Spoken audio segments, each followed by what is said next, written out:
where we interview real people telling real truths and stories. The overall objective here is to break the negative narratives that plague our communities and minds.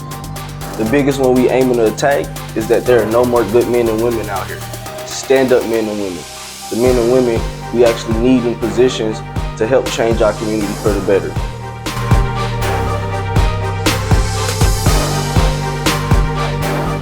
Action. Okay, that's for my audio so I can time these up. Okay. Alrighty, sir. Welcome back to Big Flex Overdose. Man, you was one of the first people I interviewed on this podcast, and I'm happy to have you back. I use you as my own personal mark to show myself growth. Hey, I'm glad to be back with you. Glad to be here. Hey, real talk. Glad to be here to spit these facts. You know, and hey, like I said, some gonna agree, some gonna disagree, but let's find a happy medium to make it move forward. Real talk. Mm-hmm. So let's hop into it. The my other phone net real quick. Keep asking that lighter. You can smoke too if you want to. I got you. Bet. So the first topic we gonna hop into, it kind of piggybacks off of the first podcast. And it's something that's been popping up in my life recently, whether I liked it to or not. And that's Black men and women relationships. Let's give some context, or let's try to give a little bit of history. Where do you think how were Black men and women relationships back in the day? And when I say back in the day, I'm thinking 60s to 90s. Okay. Well, that's what I was finna say. It's gonna have to go back before me because the culture was different. Let's look at the culture. See, when we talk about Black relationships have changed through evolution. And the thing about it is, it's through evolution with the system. Because if you look at it, we had a 72% of couples were married in the 60s. 72% of couples were married in the 60s.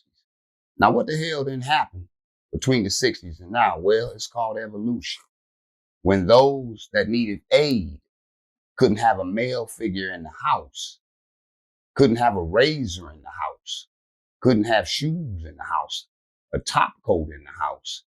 Well, that discouraged women from trying to galvanize their relationship and their family because the system was up and running and in place.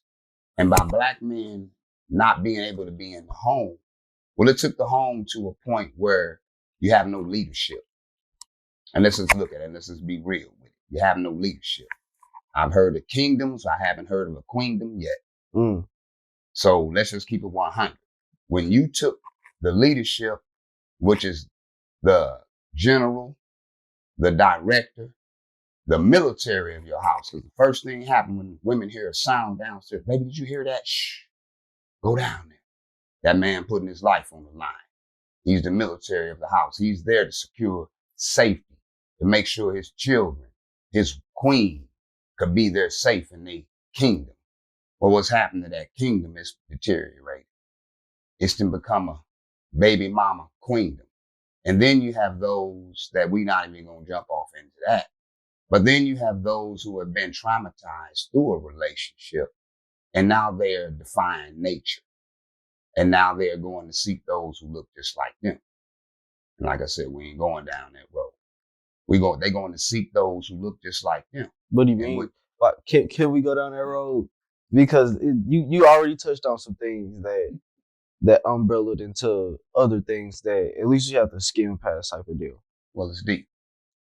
And the thing about it is, I'm not going to be judgmental on what sexual preference that you desire, but a man is a man. Let's just break it on down. We can't go against nature. Any other, from dogs to lions to bears, it's meant to be the way it's going to be.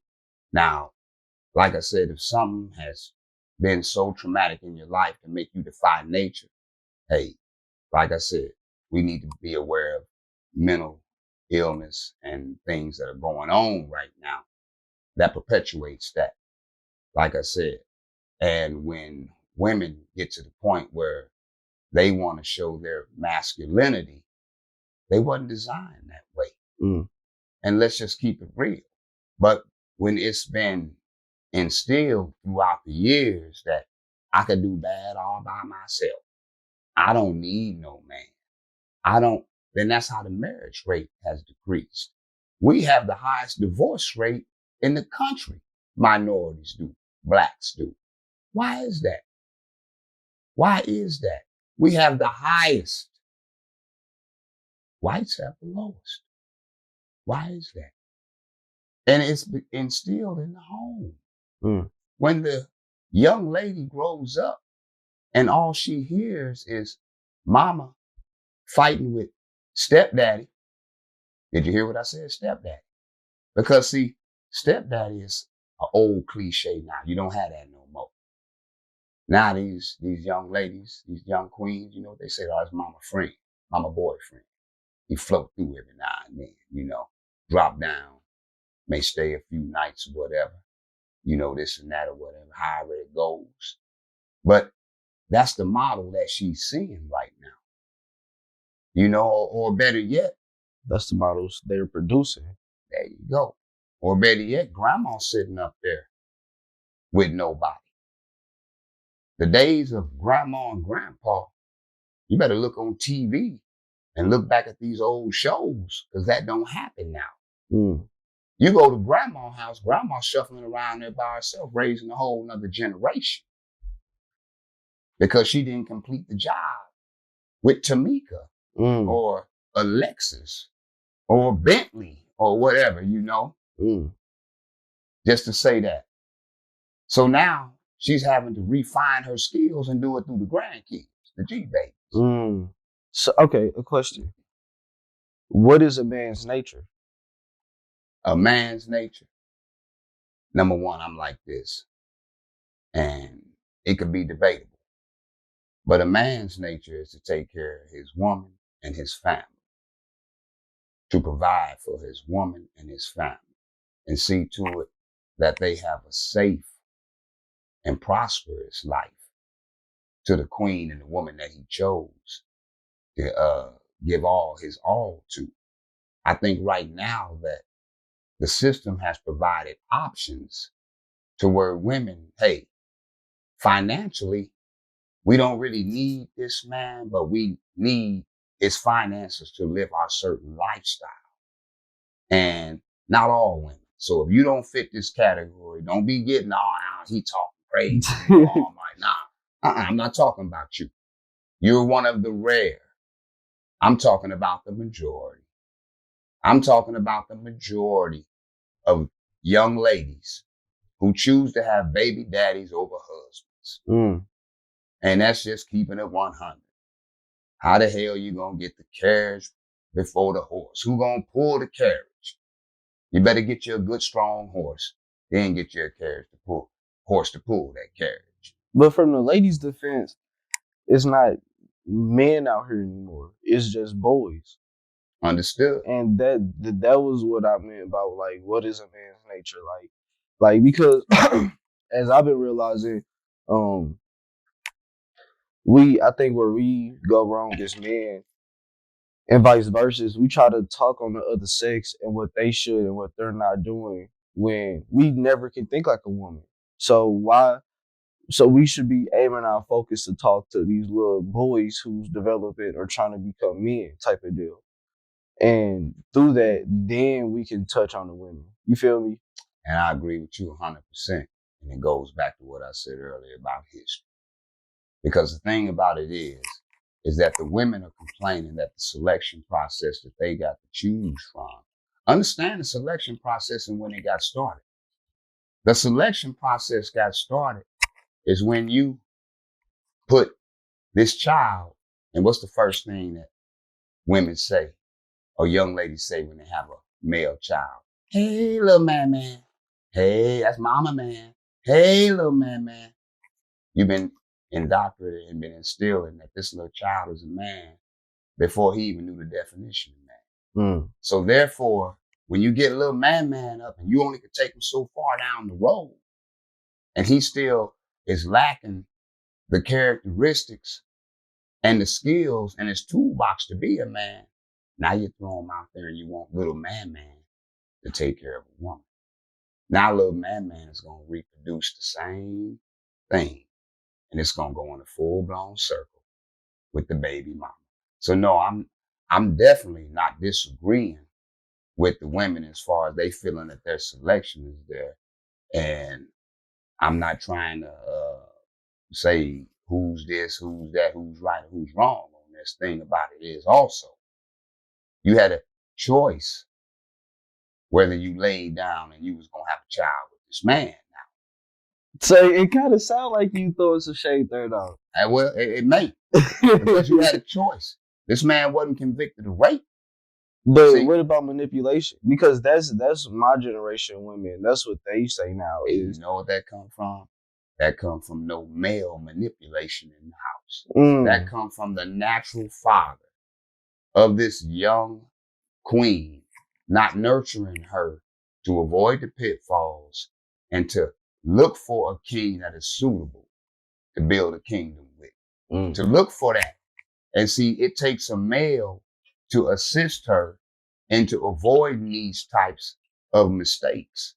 And when you don't have that in the house, there's no way in the world mama hasn't been that model. Mama hasn't shown what that looks like, because she still had issues. Grandmama may have had issues. So this young lady did not get a chance to see what that looks like, which impacted her decision making. I'm going to agree with you 100%. It impacted her decision making. And the thing about it was where she was blinded to the facts, where she wasn't able to see the forest for the trees. And I agree. And that's where it goes back where I said through the history of what did these young ladies get to see? What was their model? What did it look like? They didn't have a chance to see it. So it's the blind leading the blind. So if you had to pull some stories back from when you was around my age and you look at the women you growing up with or the young ladies, what were they going through? I'm going to say like this, and to be honest with you, I'm glad you asked that question. Because, yeah, I did go through it. And that's why I'm not talking what I think, I'm talking what I know. I did go through it where I dealt with significant others that didn't grow up with a strong male figure in the house. And when I came around, it was a problem. Because by me coming up where, hey, I had the opportunity to see Black males be successful and operate and be able to do what a man's supposed to do. I've had that opportunity where I was exposed to that. And when I came into a dysfunctional situation to where, hey, it's a lot of women that's doing things. And like I said, I'm not talking about the ones that have done things on a positive note that have produced positive results. I am talking about the majority in the cycle that I've witnessed, that I was exposed to. And it was the point where, hey, the women, the woman was the head of the house, the male of the house. She made decisions like the male of the house, and the women followed. So therefore, when a strong male came in, he was going to be met with resistance, because the only thing that they're going to say is, we've been doing it without him this long. We don't need a male in here. We've been doing it this long. So therefore, those women that came up in that type of situation was going to have a problem with being submissive. And to them, submissiveness was defined as being weak. And that's why it was met with so much resistance, to the point where the relationship was challenged and it eventually ended up suffering. That's deep. That's deep. So, okay, if you looked at a relationship like, say, Jay-Z and Beyonce, or Dr. Dre and his wife before they got divorced, what do you think was the thing that helped them last the longest, or last so long? Well, I'm gonna be real with you and honest with you with that Hollywood shit. I don't put a lot of merit into that when it comes to that, because I don't even know the backdrop on how this conglomeration of corporations even going. So we shouldn't look at them for relationship advice. We shouldn't look at them to as examples for a successful relationship. Hell no, if you want it to work. Why not? When since you gonna look for an entertainer, somebody who is paid to tap dance in front of the world as a relationship specialist. You don't know what's going on behind closed doors in them $1 million relationships. Come on, we can look at Will Smith and Jada Pinkett. Come on, we gonna go to Will Smith for relationship advice? So who can we go to then? You got to go to people that's around you and that's tangible, that is proven to be successful in their relationship. Like who? Every couple I look at, if it's not the man getting over the woman cheating that helped them last a long time, or the man being completely submissive, it don't last. It don't last. Like I look at older relationships that last, and like for me to have that, I have to get beer belly, lose all my goddamn hair, and be depressed and miserable for hell. Because of what you just said, like these women, they rule so hard to where, like, how can a man be a man? How can I be a leader of this household when I don't even get the chance? You know, and that like the thing that I keep coming back to was, and not to throw shade at you, is more so your generation, because you still out here walking, you still doing productive things in the community. So you was one of the outcasts of the crowd I'm talking about. But I'm talking about these older niggas who came out of prison, who came out of jail, or who may have just been left out here and fell into that feminine mindset to where they go into these households when the women let them lead, and they corrupt the household to where why would a woman ever let another man do it? This nigga, she has some stuff good going for her. This nigga coming in there hitting everybody, throwing the structure off, throwing the piece off, touching on everybody, like how, and us and my generation is the niggas who gotta come deal with the repercussions of that. You know, and like it's not fair to us. It's not fair to the women. You know, but so it's like, how can, if we know all of this, where do we start to improve these relationships? Is what I'm trying to get at. Through anything that you go through and any challenge that you have experienced in life, first thing is you have to deal with it, and you have to understand it to a degree on the impact that it's had. And I'm just going to throw an example out there and to understand this. My grandfather had 2 families. Had 2 families. And for the longest, I didn't know. I didn't know, but I bet your grandma knew. But I didn't know. I didn't know till later on in life. So when I found out that later on in life, hey man, you know, granddaddy had 2 families. You know, okay, let me get this, let me picture this, how this look. But what it did is it made me understand on how my old dude in the relationship we had, how he raised me. Because you got to understand that it's not totally their fault on the way they was raised. See, we can't go back and say, I blame you for how I'm raising my child. No, we got to take the ownership. We got to understand first on why the mindset was. Because see, the people that you saying when the OGs or whatnot, you better look at how these OGs was raised. And like my grandmama used to tell me, if he a young fool, that young fool just gonna get old and be an old fool. He's still a fool though. And see, if they don't understand that foolish mindset on where it come from, you're never able to correct it. Mathematics is universal. 1 and 1 is always going to equal 2. Flip flop it is going to equal the same thing until you sit and digest it and say, you know what? Now I understand why my mindset was that way. Because I was brought up this way. But to change it, I got to get uncomfortable. I got to get uncomfortable by the way I move. And that's where a lot of we fall off at.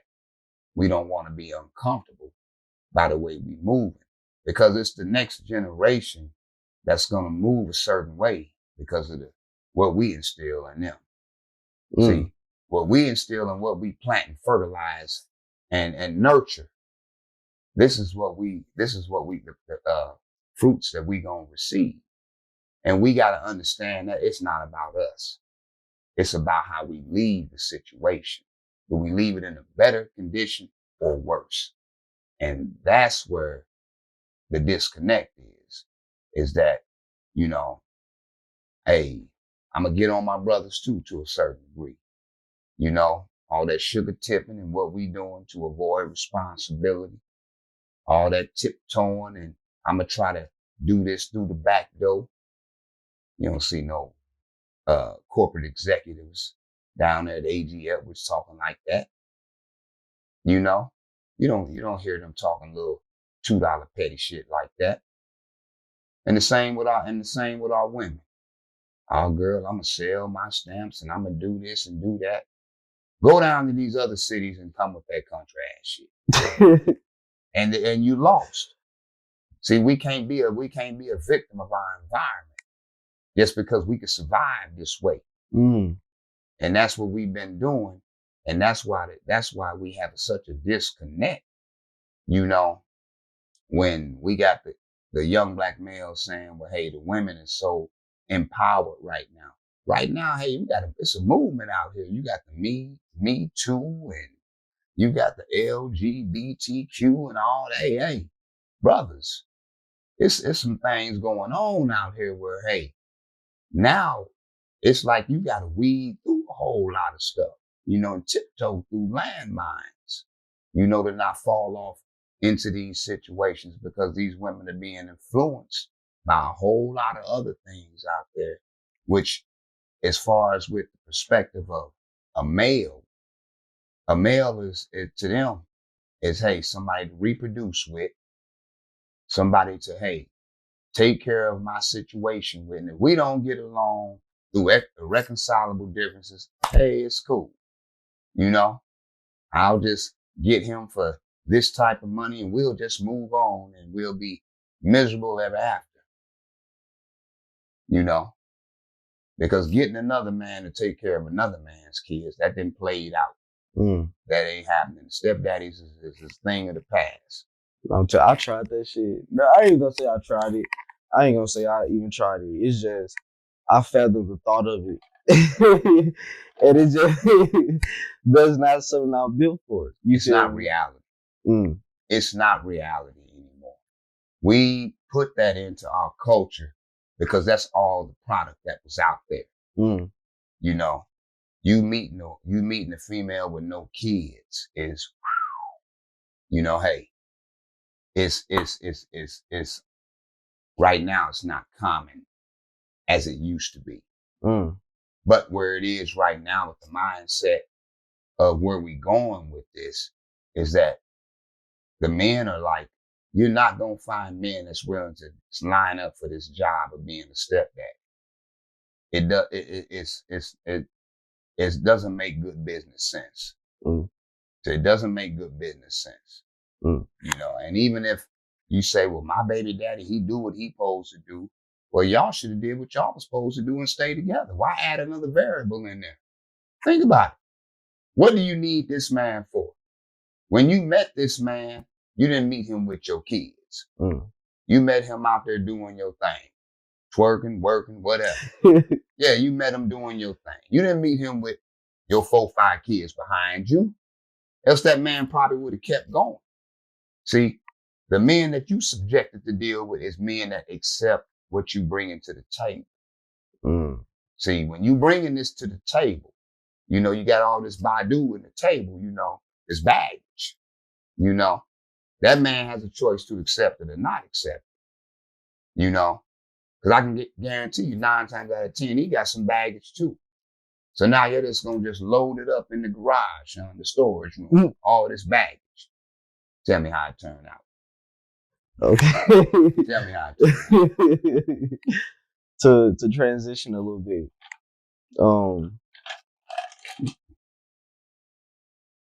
How can I transition this? I had it in my head, but Man, we I having a lost conversation, bro. it. We having a Okay. conversation. Because now I see you not really trying to open up. You know, you trying to keep it.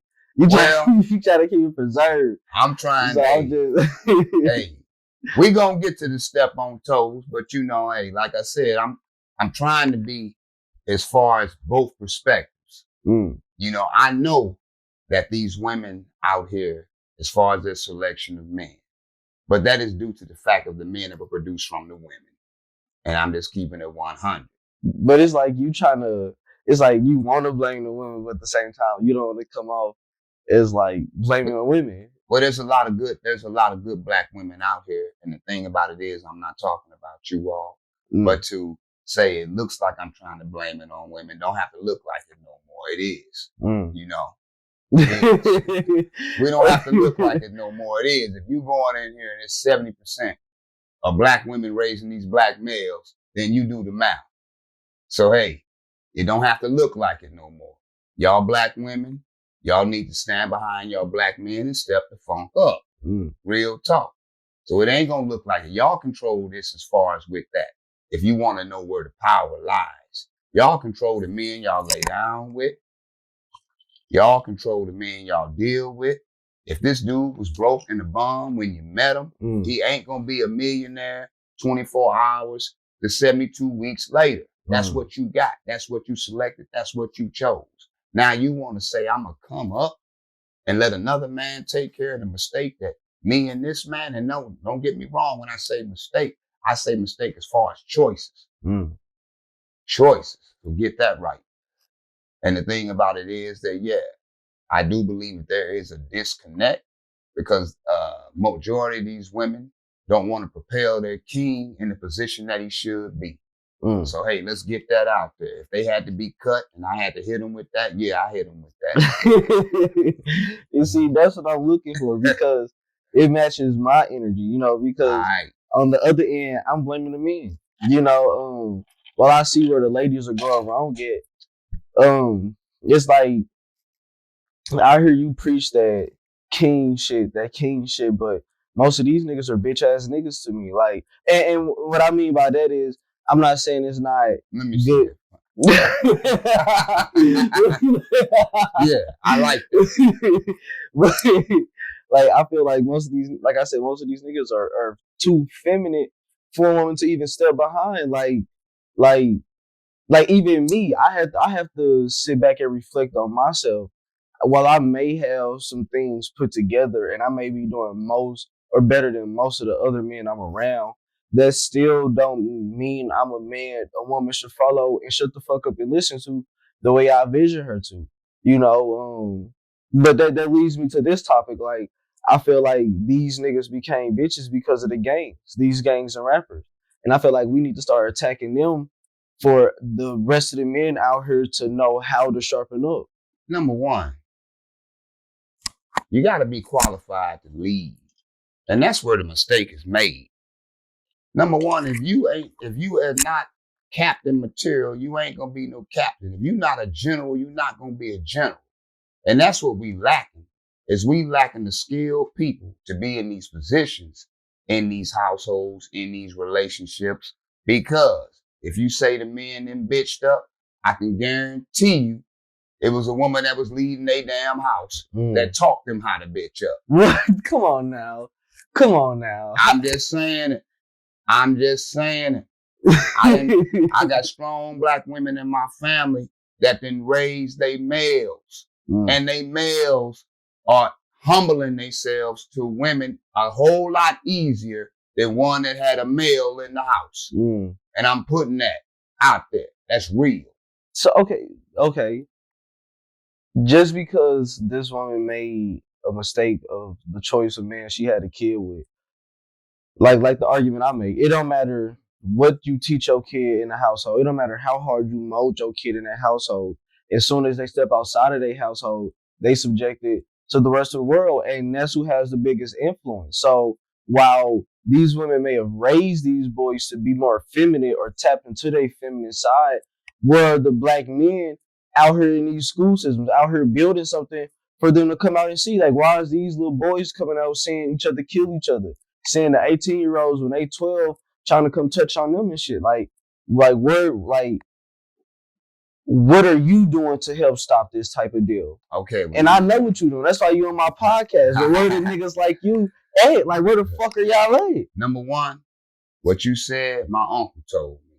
And see, I was blessed to have uncles that would spit game. They would spit collegiate game at a brother, how to circulate out here and how to deal with these and navigate through these situations. And my uncle told me, whatever you told in the house, it's always a clown on the street that's going to either try to redirect you or try to plant something in your head, make you have a choice on the decision that you ought to make. And it's true about that. And number one, we can't do it by ourselves. It takes a movement. And what I mean, it takes a movement of those that are conscious to say, you know what, that's foul. And be brave enough to say that's foul when it's happening. Not in the closet, not in the backdrop, not in the back room where you're talking to somebody that, hey, they ain't gonna do nothing but water it down. We have to do it when it's pertinent, when it's happening. And we got a whole lot of young black brothers that have been misled. And they've been misled in their house. Because the thing about it is, you can't tell me you don't know what your child doing at no 12, 13 years old. That's on you.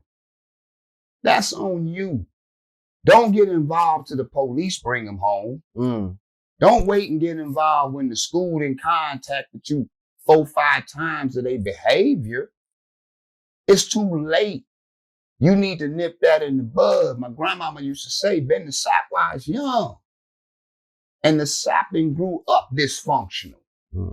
So we can't get up here and try to correct dysfunction on the spot and think that it's going to happen overnight. It's going to take a collective work of brothers to be able to go above all disagreement, above all rhetoric, and say, you know what? We got to have the same goal.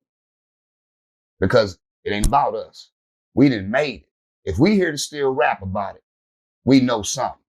And you got to use these tools of knowledge and intellect that's out here, reaching out here to you, that you may not hit like or dislike for, because of what they talking about is hitting a nerve or it's hurting your little feelings or whatever on the feeling network. You know, you got to tune in to these brothers who spitting this real. And that's what we don't do, or we afraid of it because, they too controversial. They talking about stuff that make me feel uncomfortable. Don't you realize when you on a jet airplane and you about to go up to a higher altitude, they say, fasten your seatbelts, you might experience turbulence because you're going to a higher altitude and it's going to be some turbulence. It's going to be some of that when you're going to a higher altitude. But if you stay right here, it may be dangerous. Plane may go down, may run into a mountain. So you're going to have to elevate. And this is where we at right now. We got to elevate.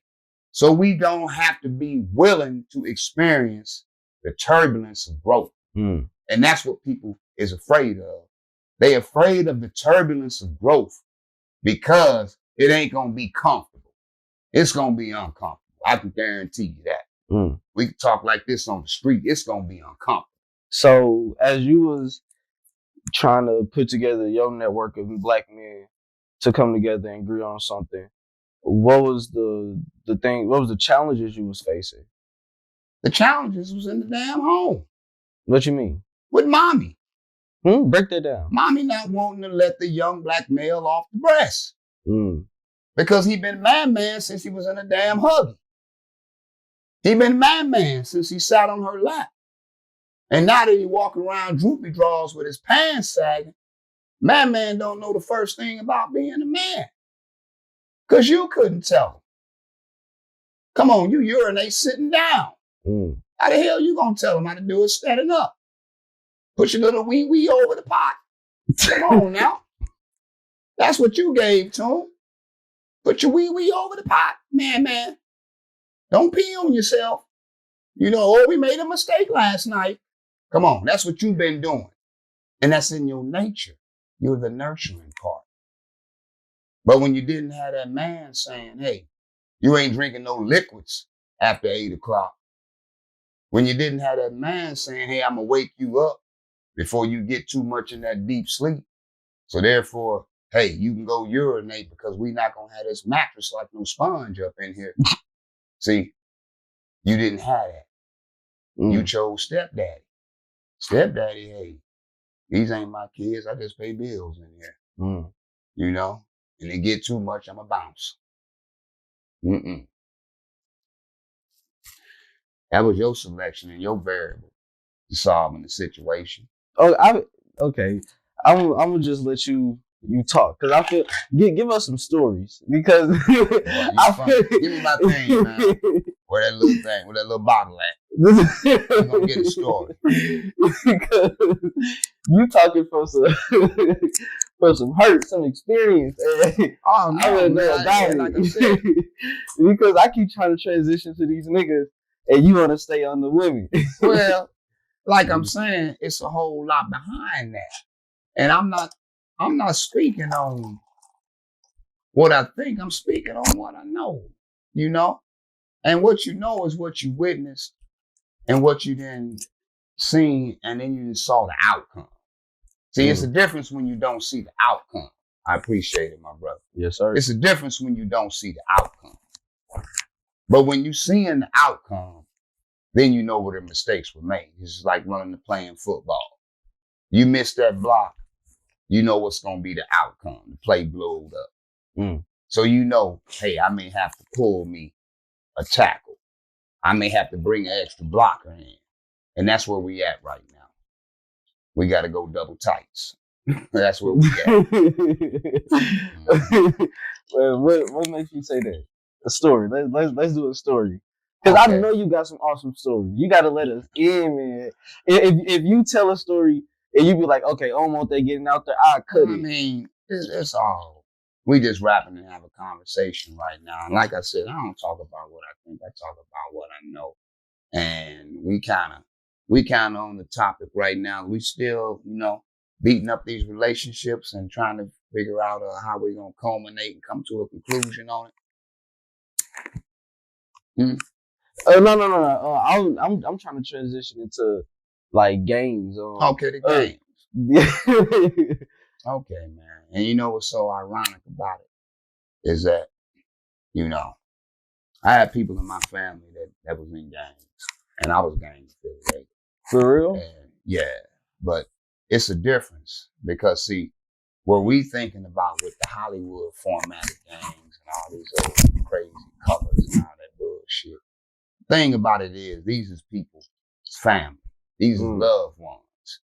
And when your loved one going down for some shit, and he in some shit, it's that family that's gonna back Lil Juju, Lil Pookie, because that's what they know him as.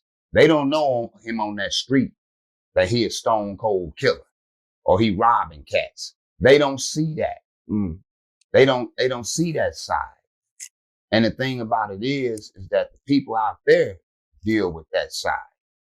So when they smoking, and we go back to my baby ain't never hurt nobody, but he still got smoked at baby party. We don't know what he was doing and what his reputation was and what it was and what it is. And the thing about it is that still it goes back to what I'm saying. What's instilled in the mothership. Because the thing about it is you know how your child moves. And the thing about it is with these quote unquote gangs, there ain't no 401k plan in that. What a nigga 50, 60 years old running around here talking about a damn gang. Come on. Come on, man. We from the Midwest. We understand it's a culture wherever you come from. And you grow up in that culture. But I was always taught that when you get older, you mature and you have more wisdom. And that's my next question.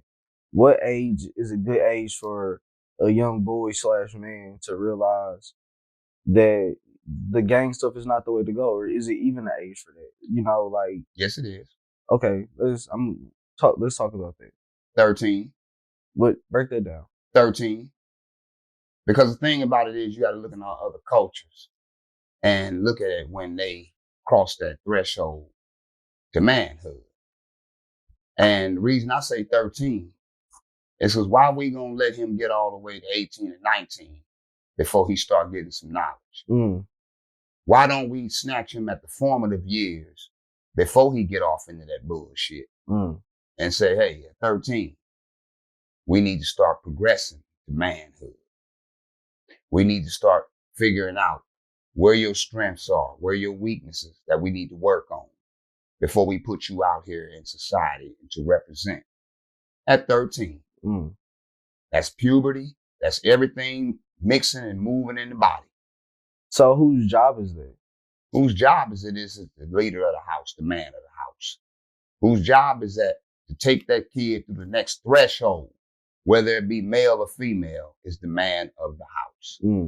That is his job, to get his group well prepared and trained to deal with society. How can a man take back his place as the head of the household? Well, it's not going to be given to him. We know that. It's not going to be given to him. It's going to have to be demanded. It's not going to be given because you got a resistance factor out here that's going against and opposing you holding that position through a whole lot of shiggity going on. So no, it's not going to be given to you. You got to demand it. And you got to demand it through your body of work. See, they're running off at the mouth. That shit ain't going nowhere. Come on now. This ain't the civil rights movement where we're walking on the streets with wingtips and signs and we shall overcome. Nah, it ain't going down that way. You got to demand that. And you got to demand that through your body of work. Because see, nobody's going to be able to do your job better than you. So what type of work is, okay, we already know that type of work.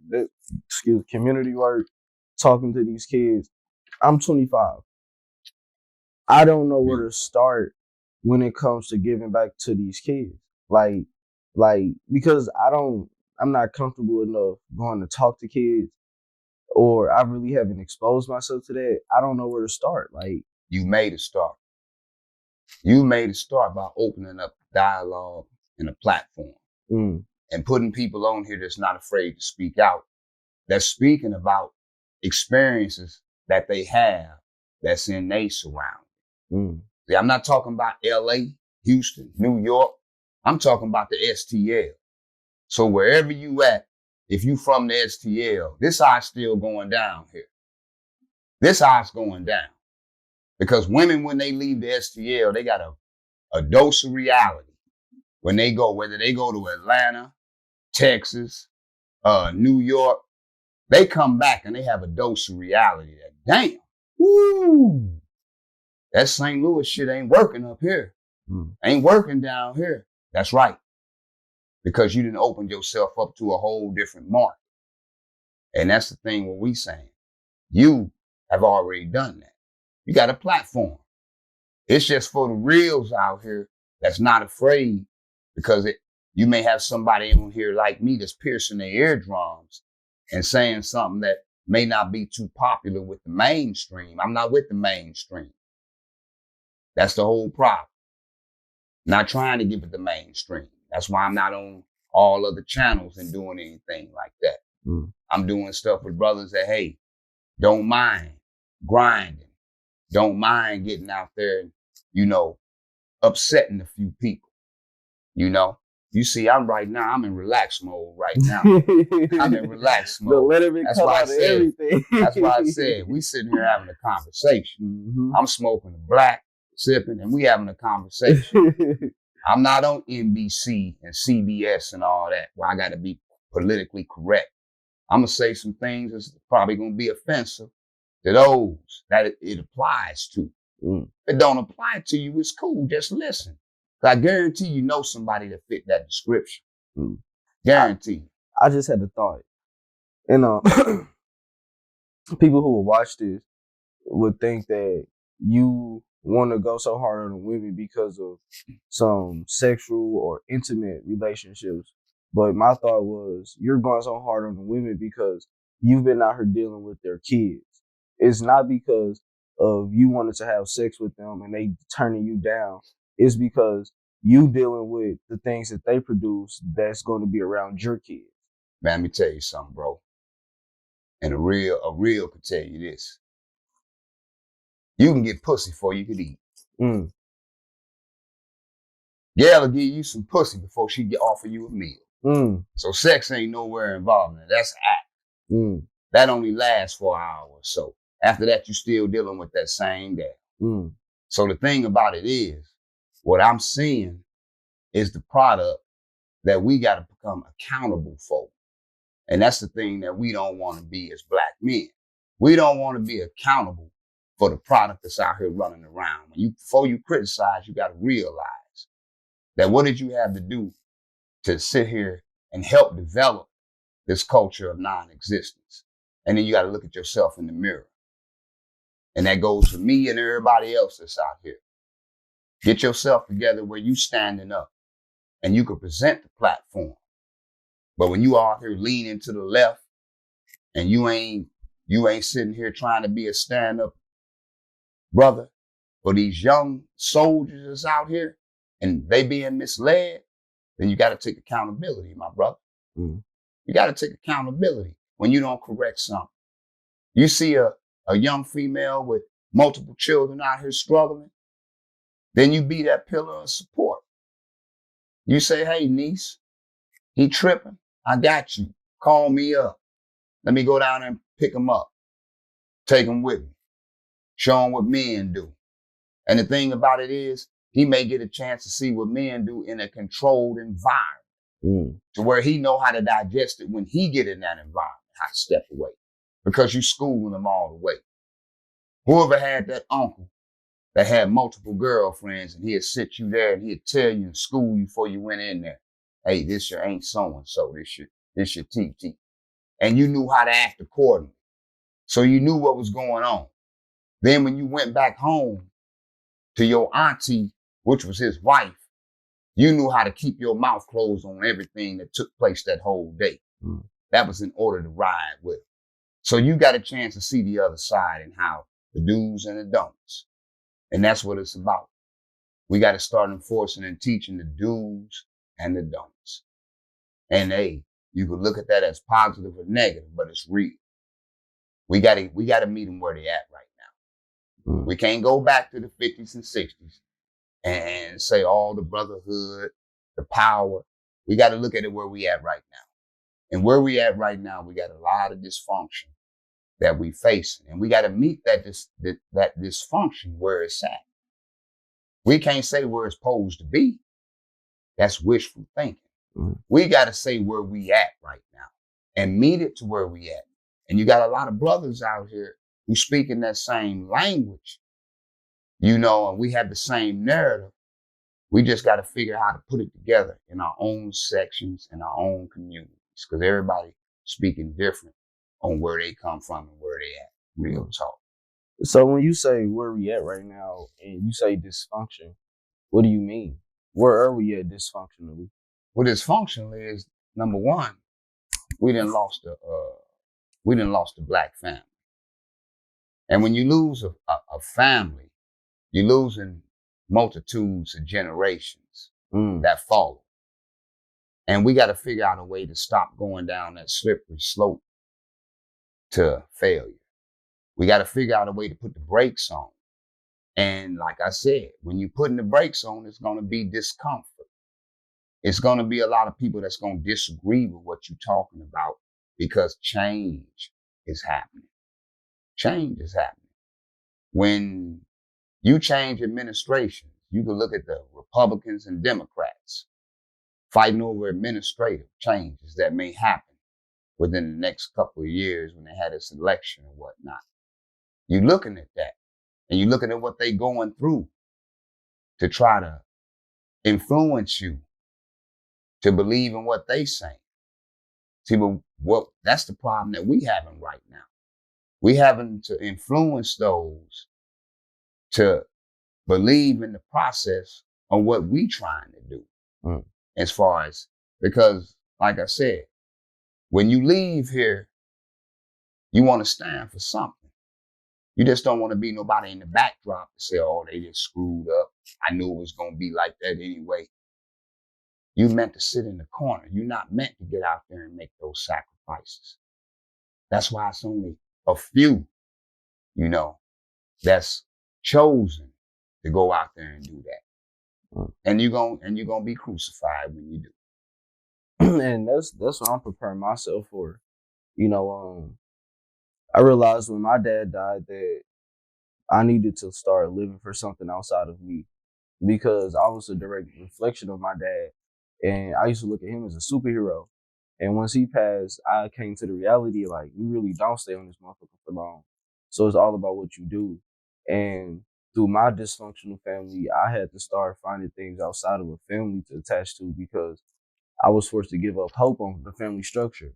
And through that, that's where I started started to figure out how to give myself, or give my life, or give my attention to the things that matter. So then that's what would really matter to me.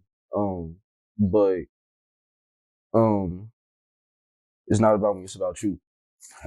I want to open the floor up for you to It address. ain't even about me, my brother. But it's about your perspective right now, because you, like, this is how our guru looks. This is how our elders who we should be listening to look. This is how they talk, and I want us to get as much of this content as possible for, not to talk. When you transition, we have these receipts, because in other cultures, they leave books, they leave scriptures, they leave different type of things for the young people to go and refer back to. And we don't have enough of that, so that's why I want to open the floor for you to address anything you want to address. I'm like this. I met your father. I've had a chance to have in-depth conversations with your father. And your father was a knowledgeable and very strong Black man. And I'm only going by what I've witnessed. Because, see, a lot of times we don't get the opportunity to witness greatness when it's happening. I had a chance to witness greatness when it was happening with your father. And that's why I'm here now and not afraid to continue to deliver. And I hope that he's looking down and he's smiling right now and saying, hey, Malachi, go do your muscle, man. Go do your muscle. This ain't the time to be quiet. And where I see is us as a whole. We got to take over house by house, block by block, section by section. And what I mean by that is we got to obtain ownership. I mean, we look at it, any position and place in the world that wants to make a change, they first have to develop ownership of the territory. You can't do nothing without owning the territory. And what I mean by that is, let's take ownership of what goes on in our territory. We see things, but we turn our head or stick our head in the sand because it doesn't directly impact us. But it did. It did. It impacted somebody that's in your surrounding, that we having to continue to be in the condition that we're in because we accept it. And we just have to quit accepting it. See, when we talk about the rappers, the gang, I love rap. Rap has done a whole lot as far as a culture, as far as giving Blacks with talent that had absolutely not a whole lot of musical background, but knew how to make things sound good. We took turntables and made them into instruments. I mean, we have been the most creative force. When rap came out, they didn't expect the last 10 years. They felt it was a novelty. But rap was the voice of the community. And it was a voice of the community to be the news reporters on what people were going through. And where rappers fell off at is that we don't understand that the forefathers of rap, they went through a whole lot to even make it possible for these young cats right now to spit this, what they talking about. Now, as far as with the material, I'm never going to be judgmental, because I got to be fair with these young brothers out here right now, that they are only doing what they see. They're only reporting what they see. And we're disappointed because what they see and what they reporting is in this state of condition. Accept it. Because see, when we talk of the 2 Live Crew and Luke Skywalker, and where he was voicing freedom of speech, we didn't know what that brother went through for a whole lot of these other rappers coming behind to be able to say what they say. This man went against politicians. He went against the Constitution. He went against a whole lot and put it on the line. So we don't look at that. You know, we look at the fact of where it's at right now because we don't look at the struggles of where rap has progressed and propelled us to. We have a lot of pioneers in rap that put it out there on the line. We can go to NWA and what they were saying. They was depicting what was going on in their hood. When they said fuck the police, they meant it. They got a letter from the FBI. They meant it. They tried to suppress that song because what was happening was true. And what happened after that? Rodney King. Rodney King. So it's been happening out there. So art does imitate life. And we're upset because what we're hearing is not a fairy tale. These cats talking about they nodding on dope. You know, they out here got Finney all out here. Come on. It's real. It's real. Now, I think as far as the unity fell off in rap. You had a point back in rap where you had rappers getting together to stop the violence. You had rappers getting together, regardless of what section of the city they was from. They was making records together. You got these cats can't even live in the same city together right now. Can't even live in the same city. Lord forbid talking about recording together. But see, that's where it's gotten right now. That's where it's at. You got the female rappers, and I ain't gonna leave y'all out. You got the female rappers that now they damn near prostituting on the mic. What they talking about? Giving themselves to as many men as they can, feeling they got the dominance with the vagina. See, that's where they at right now. You know, you don't have the rappers getting together, the young female rappers getting together, and they talking about uplifting the females, empowering the females. You got these young ladies out here right now, they damn near prostituting on the mic. Come on now. Come on. And then you wonder why your little baby daughter twerking. You wonder why she getting on the floor. Because this her idol. And the thing about it is, ain't nothing wrong with it if you say. But the thing about it is, look at the effects. You got to be seeing the positive light before people could understand you in a realistic format. You got to. We all human. Nobody is perfect. We understand that. But you got to understand that when you get in a certain position, that, hey, are you ready for this position and position to lead? I've said it a long time ago. If you got an athlete as your role model, then you already on the wrong road. Come on now. An athlete or an actor as your role model. For real? Come on. Your role model supposed to be right there when you wake up. Your role model supposed to be the person who picking you up, spending time with you, trying to get you on that right road. That ought to be your role model. Not somebody who could run a 4-2. But yet they'll get on TV 2 days later, he done smacked his white girlfriend. And now his career over with.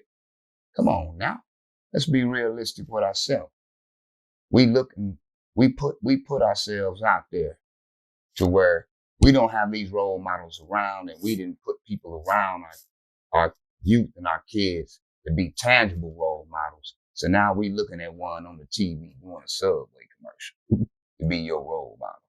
You don't know this nigga from a can of paint, but this your role model. Come on now. Let's be real with yourself. Be real.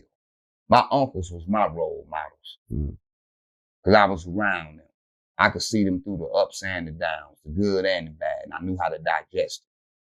Not no Negro I see on a 30-second segment of a commercial selling a product, but that's what we've been reduced to, and we got to get away from that because that's why you have these incidents, no doubt.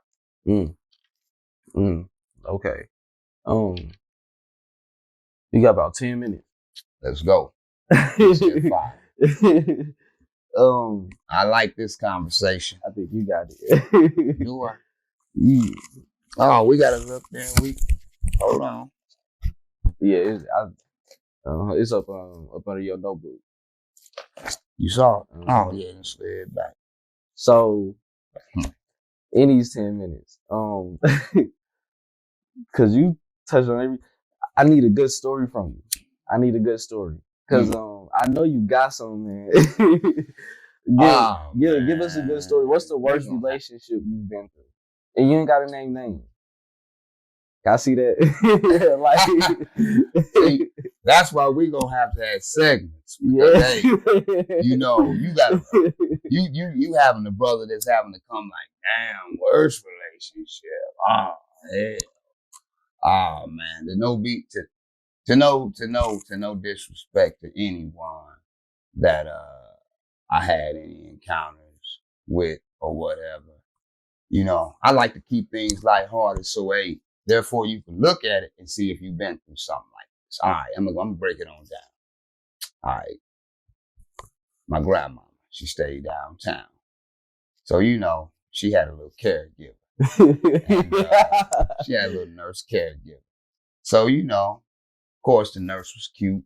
My grandmama, she had always cleaned up before the girl got there, and I'm like, Mama, this what she getting paid for. Oh no, I don't want my house. And that's you know, that was older generation, man. They don't want no company in their house where they looking presentable. But she didn't realize that she was getting paid. So you know, she was coming there. I come on my lunch break and I'm looking like, damn, she's kind of fine, you know, gave her a little nickname. I see her, hey, how you doing? I'm trying to see one of my people house, you know, this and that. So it got to the point where I come home from lunch and I take her to lunch. So it was so funny that I take her to lunch, and so grandma, she don't let nothing get past her. You know, she looking and she peeping game. So my grandmother told her little nurse, hey, it seemed like you kind of sweet on my grandson, but let me tell you, baby, he ain't marriage material, this and that. Because, you know, brother was moving, you know, doing what he do back then. So me and her start getting cool. You know, we used to call her Sleep. Just to, if she out there, and only she know it. We used to call her Sleep, you know, and take her out there, take her back to the studio, all that, we kick it. So she was telling me about her situation, that she had a brother that she had met when she went to her sister's house, people up in Milwaukee. She brought the brother back. So I wasn't aware of that all. You know how when you meeting somebody, y'all go through an interview process and you get to finding out stuff about them and you get to weigh in and out like, damn, I'll deal with this or not. Is she telling you that she messing with somebody else? She didn't tell you. They'll never tell you at first, bro. Come on now. They'll never tell you at first. You find that out through conversation and through the way they move. So then she finally broke it out. She said, well, I'm going to tell you, I got a friend. He came down from Milwaukee. You know, we didn't work out and this and that. So I'm thinking, okay, you know, the brother didn't get back on the Grey Goose or went out to Lambert and flew on out. So she was like, nah, he stayed with some partners he met, some homies down the street. What? His brother ain't from St. Louis. He didn't got that cool to lay up with some cats down the street. Oh, okay. So I'm like, all right, I know how this go. You know, okay. So I played it on out. And one day I took her to lunch. She said she wanted to stop by the crib.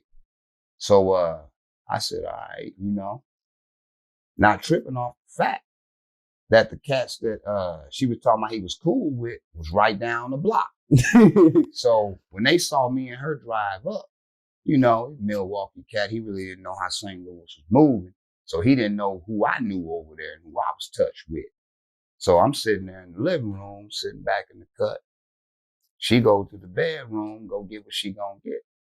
Old boy come in there, you know, looking like Prince. He come through there. He saw me. I just looked at him. You know, he went to the back room. You know, they got the, you know, exchanging dialogue and everything and this and that and that and that. And he whining back there like Smokey Robinson, you know. And I'm like, damn. So then she came out. He rushed on her. I said, damn, baby, hold on. I said, you didn't tell me this cat walking in and out like this. And I realized then, a female ain't gonna tell you everything. And I told her, I said, damn, you was through with this brother. You at least could have got him a bus ticket back to Milwaukee. I said, damn. But you know what? To make a long story short, you know, I went on ahead and backed up out the scene because I had options, you know. I backed up out the scene. And it was that Christmas, the next Christmas coming up. I'm in Toys R Us. And guess who I see pushing the grocery cart? Her and Prince. I said, damn. And that's why I tell brothers all the time. I say, you never know what's going on in the backdrop. And when that backdrop get exposed and you get to see it for what it is, believe it. Because it is that way. Real talk. I'm glad to be here with y'all tonight. I look forward to rapping with y'all again, going in depth, because every trip, we just be touching the surface. And, you know, it's only so long that we got to do this, but we got this voice and this platform. So let's take advantage of it. I look forward to rapping to you world in St. Louis. Next trip, hey, love you all. AKA Mac Malachi, signing out. Thank you for joining us again, sir. No doubt. Yeah.